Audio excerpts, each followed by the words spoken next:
Hey YouTube, Felix027 here, bringing you a deck profile of my Frog Monarchs. This is the first deck that I'm testing out for this format, and so far it's tested out really well.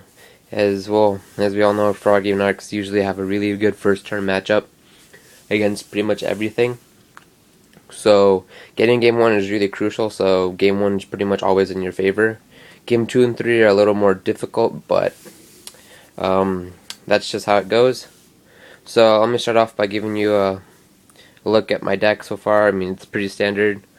Start off with 2 frogs, 2 fishborgs, 3 swap frogs. You want to get to your treeborn frog as soon as possible, so 3 is needed. Rodent totem and 1 Sanguine. So pretty much all that stuff's like the frog stuff. Getting into your treeborn is really key.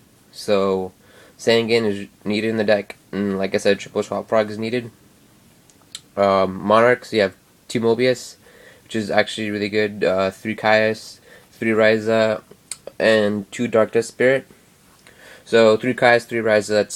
It's really, it's pretty standard for Frog Monarchs. Usually builds only run 1 Mobius, but I'm finding 2 to be really good so far, because a lot of people are just sitting in their hand, so you just punish them with Mobius, and unless they have like that one random Starlight Road, they're gonna take a minus there. So Mobius is really good, and also the combos with Fishborg, you can go into Gungnir, and then you can just do shenanigans with that. So Mobius is pretty good right now, I think, and Dark Spirit is also really good, which is why I'm running it in 2. It was better last format when there was more swarming, like Samurais, they could just drop a ton, and if they don't have like that counter trap, you could just Dark Dust and say goodbye to all the Keyzons, and yeah. So that Dark Dust was really good too.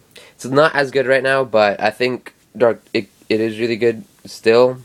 It surprises your opponent, and it puts them in a situation where if you have Treeborn Engrave and Dark Dust, you have that loop each turn, so they don't really want to, they don't want to commit to a field that they know is going to get blown up next turn.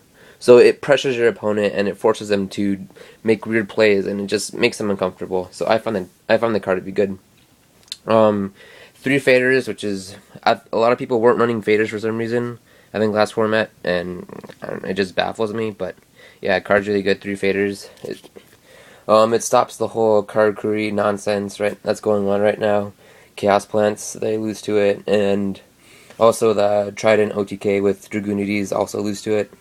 Fader's really good. Gores and Tragodia, I don't have to say much about these. You guys know they're really good. And the one tech card right now, Jinzo, I have 1 spot open, and right now it's Jinzo because it's pretty fucking stupid. I mean, yeah, that's the only way I can put it. Jinzo's really good right now. Unless they warning or something. I mean, even first turn, if you do the Swap Frog ditch to special, and you get Jinzo out first turn, if they don't have the Dark Hole or a way to push over it, their back rows are going to be crap, and next turn you can just bring back Treeborn and start Mobiusing and doing a bunch of stuff to them. So I find Jinzo to be really good. I was also testing Dark Arm Dragon beforehand, and Dark Arm was actually pretty good. I could getting it off not too consistently, but not too inconsistently where I thought it was bad. Because you run the Trip Caius, the Sanguines, the Gores, and the Trago. And sometimes you could get Faders in your graveyard too, but yeah. So Dark Arm was not bad, but right now Jinzo is my extra monster. I pretty much know what the best card is to use, and it's Lad. And I know a lot of people are going to flame me and troll me for not running Lad, but I'm not saying the card's bad, I just don't want to play it.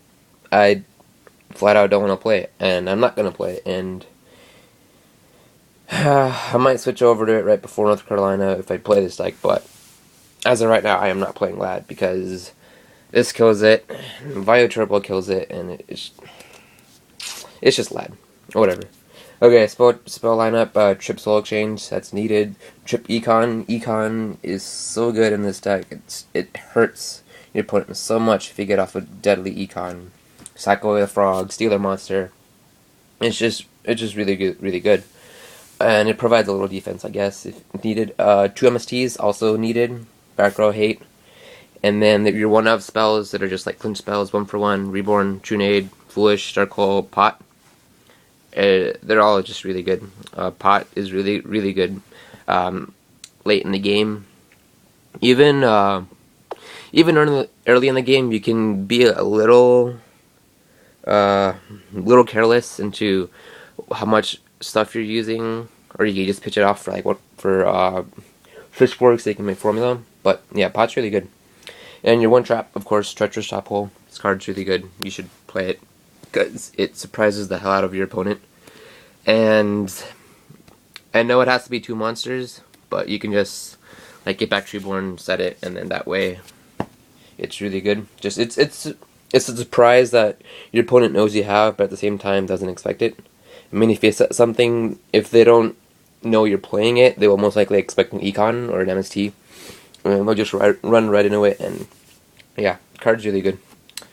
I mean, extra deck's pretty standard formulas, blah blah blah. I guess I can show you my side deck as of right now. Let me get it out real quick. Right now, this side is really important because it's what gets you your game 2s and 3s. Right now, it's I'm only playing 1 Vanity Speed. I'm gonna play 2, and I'll show you what I'm gonna take out soon. But this is for a mirror match and for a lot of things like Chaos Plants. But yeah, 1 Vanity Speed, 2 DD Crow. Also for mirror match. This is at the top because I played mirror match a lot in my last local, and yeah.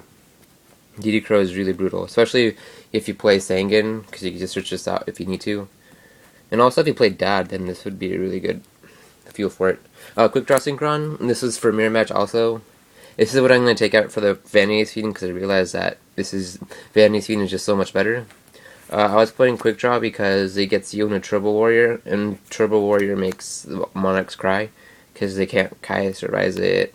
They can Dark Dust Spirit it, which sucks, and they can also lad it, but yeah, that's why I'm going to take it out and just put in a second Vanity's Fiend, because that shuts them down. Their only real out to Vanity's Fiend is Soul Exchange. So, side, Cyber Dragon, I will have another one in here. I have something else I'll take out for it, but the main reason Cyber Dragon is Karakuris, Machina. They're just always going to be there. It's just so easy to just get back Treeborn, Tribute Set, Contact. Oh, you have warning. Oh, too bad. You lost your whole field. That's pretty much how Cyber Dragon works. It's just really good against that. 3 Twisters. I'm going to take out one for Cyber Dragon, but Massacre Restrict is just too damn good against this deck. That's why I was playing 3, because if they pull off Mask, you're pretty much screwed, unless you draw the MST. So I figured, you know what, I'm just going to have 5 MSTs in my deck and hope I draw it. But I'm going to cut it to 2, see how that works. 2 Nobleman Exterminations. Card is just really good. It hurts Warning, it hurts Bottomless, it hurts Chain Disappearance, it hurts a lot of cards. Everyone's playing multiples of everything except for like 7 tools or something like that, but yeah, card's good. 3 Puppet Plants. Card is really good against Samurais and Grid Reapers because it's just a brain control, and I'm pretty sure a Monarch deck just loves 3 free brain controls. It's pretty freaking deadly if you ask me. And then 2 Veiler, which is just for X-Sabers, I guess Chaos Plants, just for random stuff. I mean, it's a good side deck card if you need Veiler. You need some negation, you need some like something to stop your opponent from comboing off too much. Veiler is your card. And yeah, that's the side deck. And you guys saw the main deck, so I hope you guys liked this deck profile, and I hope you guys like the explanations I gave for some of the card choices. I mean, most of this is pretty standard. There's not much variation in Frog Monarch decks, but yeah, I should be posting a new dollar binder video by the weekend, so watch out for that. And also, remember to check my wants list. I'm still looking for that stuff so I can make more of these deck profiles for you guys. And yeah, so keep a lookout for all my videos. Don't forget to comment, rate, and subscribe. Message me if you have any questions and stuff. So yeah, thanks for your support, guys. Alright, thanks YouTube.